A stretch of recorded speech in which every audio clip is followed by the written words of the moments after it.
नमस्कार, आप देख रहे हैं इंडिया सावधान न्यूज और मैं हूं आपके साथ मानवी ठाकुर। शुरुआत करते हैं आज की खास खबरों के साथ। उत्तराखंड रेशम विभाग महिलाओं को बना रहा है आत्मनिर्भर। उत्तराखंड के हल्द्वानी में रेशम विभाग रेशम उत्पादन के क्षेत्र में हल्द्वानी के किसानों को आत्मनिर्भर बनाने के साथ साथ अब महिलाओं को भी आत्मनिर्भर बनाने की ओर लगातार कदम बढ़ा रहा है। रेशम विभाग पहली बार महिलाओं को प्रशिक्षण देकर रेशम से बने उत्पाद तैयार करवा रहा है, जिससे क्षेत्र की महिलाएं आत्मनिर्भर बन सके। साथ ही हस्त निर्मित वस्तुओं को बढ़ावा देने के लिए क्षेत्रीय रेशम उत्पादन अनुसंधान केंद्र और केंद्रीय रेशम बोर्ड द्वारा कुशोत्तर प्रौद्योगिकी द्वारा महिलाओं को प्रशिक्षण दिया जा रहा है, जिससे महिलाएं रेशम के उत्पाद तैयार कर आत्मनिर्भर बन सके। उपनिदेशक कुमाऊं मंडल हेमचंद्र ने बताया कि महिलाओं को आत्मनिर्भर बनाने के लिए विभाग द्वारा महिलाओं को प्रशिक्षण दिया जा रहा है, जिसके तहत महिलाएं रेशम के कोय से देवी देवताओं की आकृतियों के अलावा सजावटी सामान, प्योर रेशम से बने महिलाओं के आभूषण, पहाड़ की कला संस्कृति व विभिन्न प्रकार की आकृतियां सहायता समूह की महिलाएं तैयार कर रही हैं, जो अपने आप में अनोखा है, जिसकी बाजारों में खासी मांग है। यहाँ पर 5 दिनों से जारी पोस्ट कोकून टेक्नोलॉजी का प्रशिक्षण जारी था, उसका आज समापन था।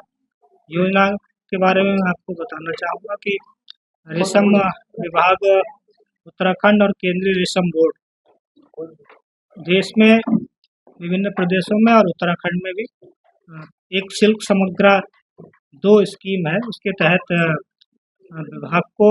विभाग के माध्यम से हमारे जो रेशम कृषक हैं उनको सहायता उपलब्ध करवाते हैं, जिससे कि वो रेशम के कार्य को और बेहतर तरीके से कर सके। उनको उसके अंतर्गत जो है पौधरोपण के लिए सहायता और जो रेशम कीट पालन गृह के लिए सहायता और उपकरण आदि इन योजनाओं के अंतर्गत जो है उपलब्ध करवाई जाती है। पद क्या?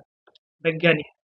आज जो ये सुअवसर है, यहाँ पर एक प्रशिक्षण कार्यक्रम का भी आयोजन हुआ 5 दिवसीय, जो कि देहरादून के केंद्रीय रेशम बोर्ड के RSRS सहसपुर केंद्र द्वारा मेरे साथ यहाँ पर वैज्ञानिक भी उपस्थित हैं, छत्रपाल साहब वहाँ के इंचार्ज। उन्होंने एक पोस्ट ककून टेक्नोलॉजी पर प्रशिक्षण 5 दिवसीय आयोजित किया, जो हमारे सहयोग से किया गया। उसमें 25 महिलाओं को हमने प्रशिक्षित किया है ककून क्राफ्टिंग के कार्य के लिए। इसी दौरान एक ये सुअवसर था और बहुत समय से ऐसी आवश्यकता विभाग में महसूस की जा रही थी कि किसी ऐसे रेशम गीत की, जिससे कि जब भी अपने कार्मिकों, अधिकारियों और जो रेशम से जुड़े हुए, व्यवसाय से जुड़े हुए जो अन्य किसान बंधु हैं, उनको जोश की, मोटिवेशन की जब ज़रूरत हो, तो उस समय हम उस रेशम गीत को गुनगुनाएँ, तो हमारे अंदर जोश का संचार हो सके। इसके लिए हमने नारे और स्लोगन के रूप में 2020 में 2 पंक्तियाँ लिखी थी। आज अचानक से मन में कुछ ऐसा माहौल बना कि उसको मैंने पूरा ही गीत के रूप में लिख दिया और आज इस शुभ अवसर पर उसे लयबद्ध करते हुए हमने आज उसकी लॉन्चिंग की और उसे गाते हुए ही लॉन्चिंग उसकी कर दी गई है, जो मैं समझता हूँ आने वाले समय के लिए हमारे कर्मचारियों, अधिकारियों और जो भी हमारे किसान बंधु हैं, उनके लिए वाकई में वो ऐसे निराशा के समय बहुत प्रेरणा का काम करेगा। सामान्य समय पर भी उनके अंदर प्रेरणा भरते हुए और ऊंचाइयों पर जाने की प्रयास होंगे। जो ककून क्राफ्टिंग का कार्य है, जैसे कि अब जन सामान्य जानने ही लगा है कि पिछले ही वर्ष हमने उत्तराखंड के रेशम इतिहास में एक नया अध्याय लिख दिया है, जिसमें रेशम ककून क्राफ्टिंग के कार्य को हम लोग उत्तराखंड में शुरू कर चुके हैं और बहुत आगे बढ़ चुके हैं। हमारा संस्थापक सदस्य SHG रेशम नई पहल, जो कि हल्द्वानी में हमने गठित किया था, उनकी महिलाएं अपनी आजीविका का अर्जन कर रही हैं। पिछले 4 माह में ही वो हजारों की जो है कमाई कर चुकी हैं। उनके पास ऑर्डर अभी वर्तमान में भी है। उसी क्रम में हमने फिर से जो है कुछ महिलाओं को प्रशिक्षित किया है, जिनको फिर ग्रुप के रूप में गठित किया जाएगा। इन महिलाओं ने उसी रेशम कोय से विभिन्न प्रकार के उत्पाद इस प्रशिक्षण के दौरान भी तैयार किए, जो बड़े सुंदर और मनमोहक हैं। जैसे कि मैं एक आध का नाम भी लूंगा, तो हमारे उत्तराखंड में छोलिया नृत्य बहुत फेमस है, तो उसी में एक छोलिया जो कि मसक बीन बजाता हुआ है, वो हमारी महिलाओं ने रेशम से बना दिया है। छोटे से गणेश जी बनाए हैं उन्होंने, जो बहुत सुंदर लग रहे हैं। फूल मालाएं, ज्वेलरी, यह सब तो उन्होंने मोमेंट वाले तो बनाए ही हैं, तो ये काफी एस्थेटिक सुंदरता वाले हैं। लोगों के समूह में रेशम विभाग से पहले कुछ महिलाएं जोड़ी गई, बुलाई गई, उन्होंने प्रशिक्षण लिया। उसको एक नई रेशम पहल करके हमने नाम दिया गया, जिसकी सचिव हमारी रेखा मैम है। और इसमें हम लोगों ने जैसे ही काम शुरू किया तो बहुत अच्छा रिस्पांस हमको शुरू से ही मिला। जो हमारे यहाँ के डिप्टी डायरेक्टर हेमचंद जी, उनका हमें पूरा सहयोग मिला और उन्होंने इसी के कारण ये महिलाएं इतनी आगे बढ़ी हैं। उन्होंने यहाँ पे हमें कमरा दिया, जिसमें हम महिलाओं ने आकर काम किया और हमें सारा संसाधन उपलब्ध कराया जो हमें चाहिए। हमें कैटलॉग बनाने के लिए, हमारे GST बनाने के लिए हमें पूरा सहयोग किया, जिससे महिलाओं ने जो काम किया उसका रास्ता भी आगे उन्हें बनता गया। कि जो महिलाएं थी ना, बहुत ग्रामीण इलाके से थी और इतनी ज़्यादा जागरूक भी नहीं थी कि जिन्हें इन चीज़ों का पता था। उचित मार्गदर्शन के कारण ही आज हम लोग इतने आगे बढ़े हैं। नाम क्या है? किरण जोशी।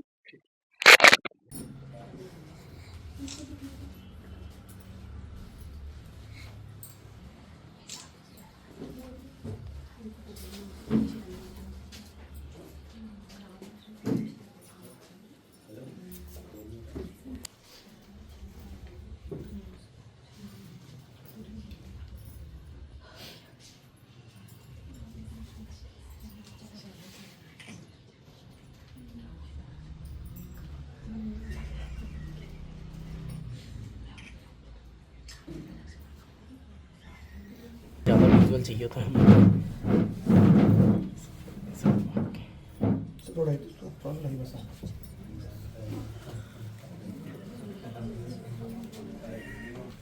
ये चाहिए सर। अव्वल आपको पहले ऐसे समझना होगा कि अभी ये फ्रेम तो करा नहीं पाते तुरंत, तो ये अव्वल था, ये बढ़िया है। लेकिन ये जब फ्रेम होगा तो आपको अच्छा दिखेगा। अच्छा दिख रहा है, हमें भी दिख रहा है।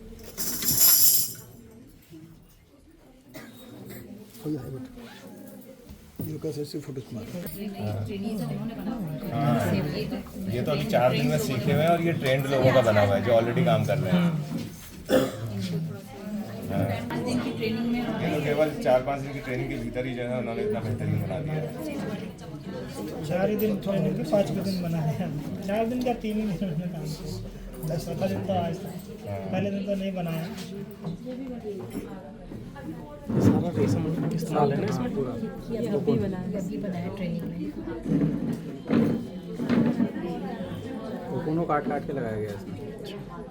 जो पीला कलर था वो ये गणेश जी को भी इस रूप में नहीं रहने देंगे हम। ये इनको फिनिश प्रोडक्ट मत समझिए आप जो प्रशिक्षण के हैं, ये तैयार है। इनमें तो बहुत चीज़ ऐड होगी अभी। जैसे आपको ये दिखाएं, ये देखिए साहब, ये फौला रेशम से बना हुआ है।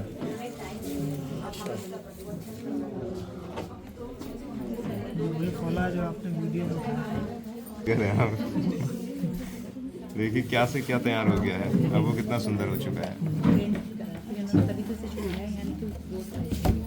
और ये प्रोडक्ट उत्तराखंड सिल्क डेकोर के ब्रांड नेम से जा रहे हैं। अच्छा आप इनमें देख रहे होंगे कि टैग लगे हुए हैं, सब ये ब्रांड लगे हुए हैं।